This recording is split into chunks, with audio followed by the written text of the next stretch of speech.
Hi everyone, and thanks once again for tuning in to Smash Factor TV. My name's Natalie Adams. So today we're going to start to have a look at how you can improve your game this coming season. And the main thing I want you to do, it's the start of a new year. You've got a few months before you need to really get out there playing. So you can make some changes at this time. Now, the first thing I want you to do is to basically create a journal. So you can track your performance. Now, if you already do that, that's great. You'll have the information that you need. There's loads of ways you can do this. So if you're quite into digital methods, then there's a lot of score trackers that you can use, club trackers that will help you with strokes gained. But if not, you could just start a journal, okay? So just literally take a file, just start to create some space in there, and after every time you've played, so it could just be you've gone and played a 5-hole loop at the course, you've played 9 holes, or you've played 18 holes in competition, then just think back after that and start to record how many greens you hit in regulation, how many fairways you hit in regulation, and how many putts you've taken. And even if you're just taking those 3 numbers, they will really help you improve your game, okay? So looking at putts, just go back over your round, work out how many putts you've taken in total. If you're looking at fairways in regulation, again, just to start with, look at how many you've hit in regulation and how many you didn't, but also put whether you're missing on the left or you're missing on the right. Okay, and if you're someone that's hitting quite a lot of fairways, then maybe record if you're hitting as far as you could up that fairway or if you're leaving the ball short. So try to get a bit more detailed with it. And also when you're hitting, you're looking at greens in regulation, again, just try and notice when you don't hit the green in regulation, do you miss it on the left? Do you miss it on the right? Do you miss it short? Do you miss it long? Because that's really going to help you work out where you need to prioritise your practice. All golfers can come off the course and can have not a particularly true view of how they've played. You'll remember some particularly good holes or some particularly bad holes. If you start to record the numbers, the black and white, facts of what's going on out there, it really will help you to be more definite with what's happened, okay? So you can then start to prioritise whether you need to work more on your driving, whether it's more on your iron play. You can look at things, for example, like when you're hitting into the green, is it your wedges that you're not good enough with, or is it longer shots into the green? So you know where you've got to prioritise. But start to record what's going on out on the course, whether you do it digitally, whether you have a shot tracking system, or whether you just have a journal and you write these things down. Okay, from that, once you've evaluated where your game actually is, we can start to set some goals. Now, what's important when you're setting goals is not to have outcome goals. You might want to win the club championship. You might want to get your handicap down to a certain number, and that's okay. But what you've got to do is work out how to actually achieve that. So what's a better thing to do is to set something called a performance goal.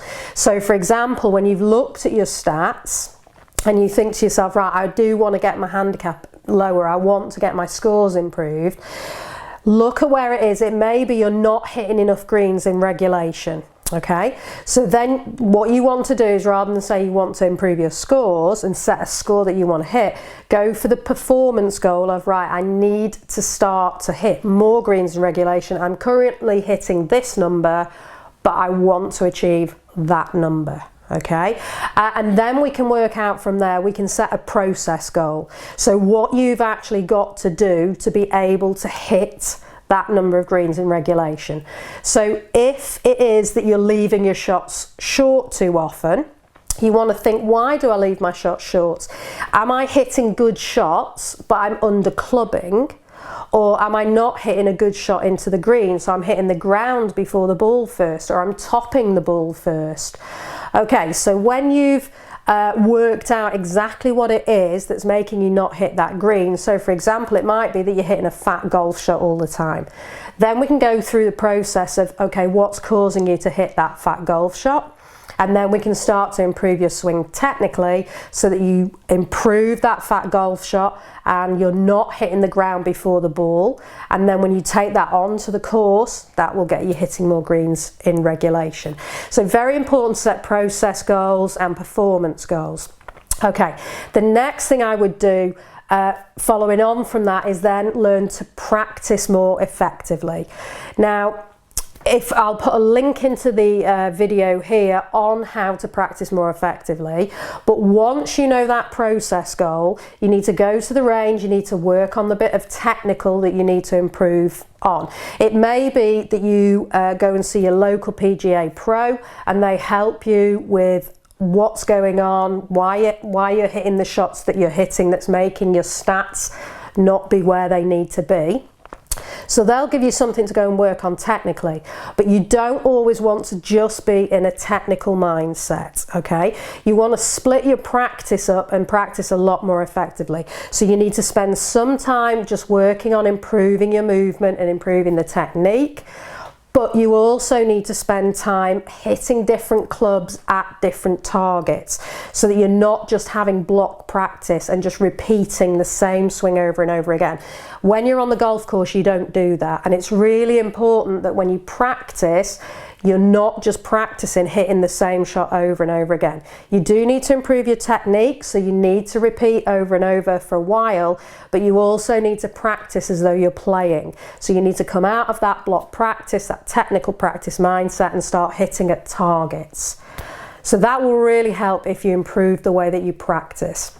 Okay, for those of you who don't do any golf fitness, I'd really suggest you start to get some sort of fitness into your week.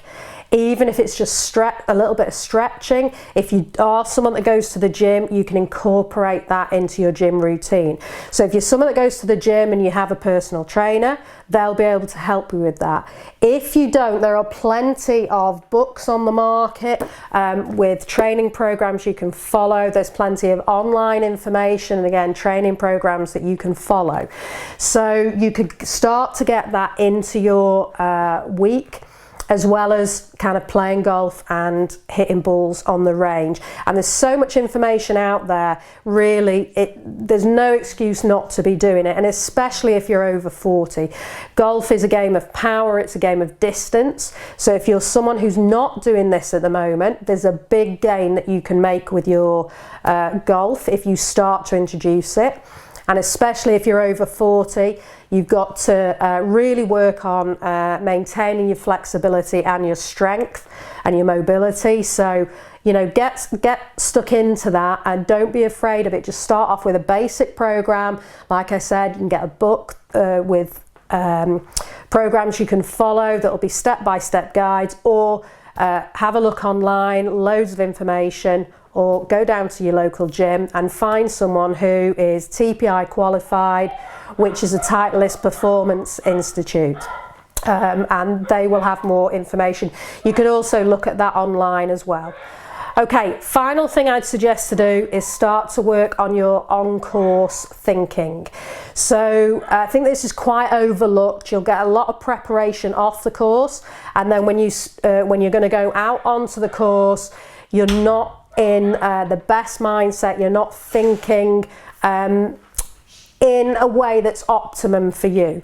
So one of the best tips that I could give you here would be to have a strategy that when you go on the course, if you notice you're someone that once you've hit a bad shot, that you get quite down, quite angry, quite mad, use a game called Top 5 and create some Top 5 lists of what you would put into that list, and it will distract you away from your negative or your not optimal way of thinking.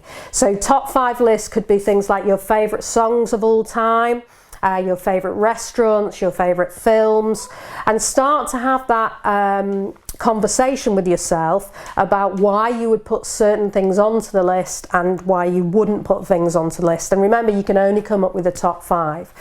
If you notice your thoughts start to go towards your score, that's a great way to distract yourself as well. But you can also, to get yourself more present, I would also do maybe 5 things that you can see, that you can feel, and that you can hear. So start to use your senses, and it will help you come back to being more present and what's going on at that very moment, rather than worrying about what might happen or starting to get annoyed about what has happened. So again, if you could do 5 things that you could see, so just have a look around you and just notice 5 things that you can see.